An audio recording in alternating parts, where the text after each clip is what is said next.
দেখেন এরও চিহ্ন কিন্তু এখন আছে, অলরেডি আছে। দেখেন কত এম্পিয়ার বিদ্যুৎ যাচ্ছে, 0.5 এম্পিয়ার বিদ্যুৎ বর্তমানে যাচ্ছে। দেন আমি এটা খুলে দিব, দেখেন এটা আমি খুলে দিলাম, দেখেন এরও চিহ্ন চলে গেল। 0.5 এম্পিয়ার ছিল, সেটাও কমে যাচ্ছে, সেটা কমে জিরোতে চলে আসবে, বর্তমানে কোনো এম্পিয়ার যাচ্ছে না।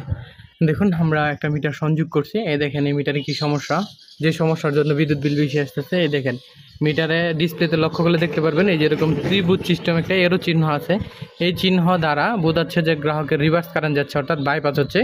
ভিতরে আর্থিং রডের সংযোগ আছে, আমরা এসে যা দেখতে পারলাম, দেখেন অলরেডি ফেজ খোলা আছে। দেখেন শুধু নিউট্রালে দেখেন কত এম্পিয়ার বিদ্যুৎ যাচ্ছে গ্রাহকের।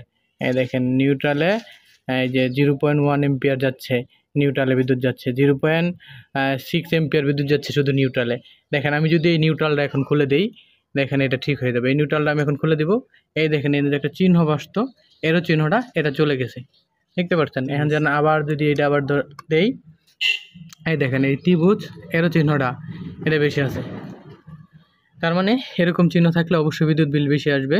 তো আমরা এসে যেটা পেলাম, গ্রাহকের যে আর্থিং রডের সংযোগটা আছে সেটা সরাসরি মেইন সুইচে দেওয়া আছে। এই যে গ্রাউন্ডে যদি দেখাই, এই যে আর্থিং রডের সংযোগটা এদিক দিয়ে সরাসরি মেইন সুইচে গিয়ে গেছে, এবং দেখুন সোর্সে কোনো আর্থিং রডের সংযোগ নেই। ওই আর্থিং রডের সংযোগটা গ্রাহকের অবশ্যই সেই জায়গা থেকে খুলে মিটারের সোর্সে যদি সংযোগ দিয়ে দেয়, তাহলেই বিদ্যুৎ বিল কমে যাবে। এবং লক্ষ্য করলে দেখবেন মিটারের ডিসপ্লেতে কিন্তু এরও চিহ্ন ভাষা আছে, এবং মিটারে কিন্তু পালসও দিচ্ছে, বিদ্যুৎ বিল কাউন্ট হবে। এভাবে পালস দিলে বিদ্যুৎ বিল কাউন্ট হবে।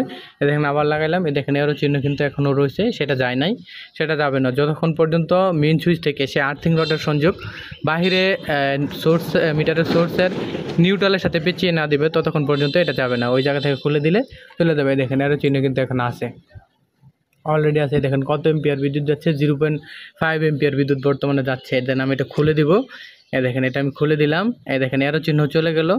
0.5 এম্পিয়ার ছিল, সেটাও কমে যাচ্ছে, সেটা কমে জিরোতে চলে আসবে, বর্তমানে কোনো এম্পিয়ার যাচ্ছে না। এই মিটারের মাধ্যমে যেভাবে দেখালাম, আশা করি বুঝতে পেরেছেন। আপনাদের বোঝার সুবিধার্থে আরও কিছু ভিডিওর কিছু ক্লিপ যুক্ত করে সম্পূর্ণ ডিটেলসভাবে আপনাদেরকে বুঝিয়ে দিচ্ছি। বিদ্যুৎ বিল বেশি আসলে সাধারণ গ্রাহকের একটা কমন সমস্যা, তারা মনে করে তাদের মিটারের সমস্যা, যার জন্য মিটার পরিবর্তন করার জন্য ঝাঁপিয়ে পড়ে। সবসময় যে বিদ্যুৎ বিল বেশি আসলে মিটারের সমস্যা হয় তেমনটা নয়, কিন্তু বিদ্যুৎ বিল বেশি আসার অন্যতম প্রধান কারণই হচ্ছে ওয়ারিংয়ের সমস্যা।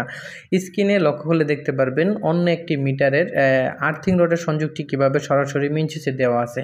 ওই গ্রাহকেরই সেম এইভাবে আর্থিং রডের সংযোগটি সরাসরি মেইন সুইচে দেওয়া ছিল, যার জন্য ওই গ্রাহকের বিদ্যুৎ বিল বেশি আসতেছিল এবং মিটারে বিভিন্ন ইন্ডিকেটার এবং চিহ্ন ভাসতেছিল। তো আর্থিং রড সংযোগ দেওয়ার এবং সঠিক নিয়ম হলো মিটারের সোর্স সাইডে নিউট্রালের সাথে এভাবে পেঁচিয়ে দিবেন, তাহলে বিদ্যুৎ বিল সঠিক পরিমাণে আসবে। আপনাদের বোঝার সুবিধার্থে অন্য দুইটা মিটারের দুইটি ভিডিওর দুইটি ক্লিপ এই জায়গায় যুক্ত করা হয়েছে, যাতে আপনারা খুব সহজে বুঝতে পারেন। এবং আর্থিং রডের সংযোগ মেইন সুইচে থাকলে কীরকমভাবে মেইন সুইচে দেওয়া থাকে এবং কীরকম চিহ্ন বোঝায় সেটাই বোঝানো হয়েছে। আর আর্থিং রডের সংযোগটি সরাসরি কোন জায়গায় সংযোগ দিতে হয়, মিটারের সোর্স সাইডে নিউট্রালের সাদা তারের সাথে কীভাবে পেঁচিয়ে দিতে হয়, সেটাই মূলত এই জায়গায় বোঝানো হয়েছে। আশা করি সকলেই বুঝতে পেরেছেন। সকলকে অসংখ্য ধন্যবাদ।